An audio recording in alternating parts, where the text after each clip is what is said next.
കാലിഫോർണിയയിലെ ലോസ് ആഞ്ചലസിൽ പടർന്നു പിടിക്കുന്ന കാട്ടുതീയിൽ വീടും മെഡലുകളും നഷ്ടമായി ഒളിമ്പിക് താരം രംഗത്ത് വരികയാണ്. മുൻ അമേരിക്കൻ ഒളിമ്പിക്സ് നീന്തൽ താരം ഗാരി ഹാൾ ജൂനിയറിനാണ് 5 സ്വർണവും 3 വെള്ളിയും 2 വെങ്കലവും ഉൾപ്പെടെ 10 മെഡലുകൾ നഷ്ടമായിരിക്കുന്നത്. പസഫിക് പാലിഡേസിലുള്ള തന്റെ വസതിയും 10 ഒളിമ്പിക്സ് മെഡലുകളും നഷ്ടമായതായി 50 വയസ്സുകാരനായ ഗാരി ഹാൾ അറിയിക്കുകയും ചെയ്തു. വീട്ടിലെ കുറച്ച് സാധനങ്ങളും വളർത്തുനായയെയും മാത്രമാണ് അദ്ദേഹത്തിന് രക്ഷപ്പെടുത്താൻ സാധിച്ചത്. ജീവൻ തിരികെ ലഭിച്ചത് തന്നെ വലിയ കാര്യമാണെന്നും എല്ലാം ഒന്നിൽ നിന്ന് തുടങ്ങുമെന്നും അദ്ദേഹം പറയുന്നു.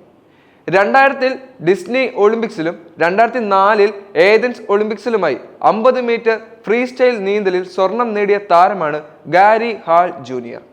1996-ലെ അറ്റ്ലാന്റ ഒളിമ്പിക്സിൽ റിലേ പോരാട്ടങ്ങളിൽ 3 സ്വർണ്ണ മെഡലുകളും താരം സ്വന്തമാക്കിയിട്ടുണ്ട്.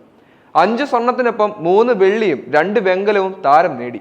ഇവയെല്ലാം കാട്ടുതീയിൽ നഷ്ടമാവുകയായിരുന്നു.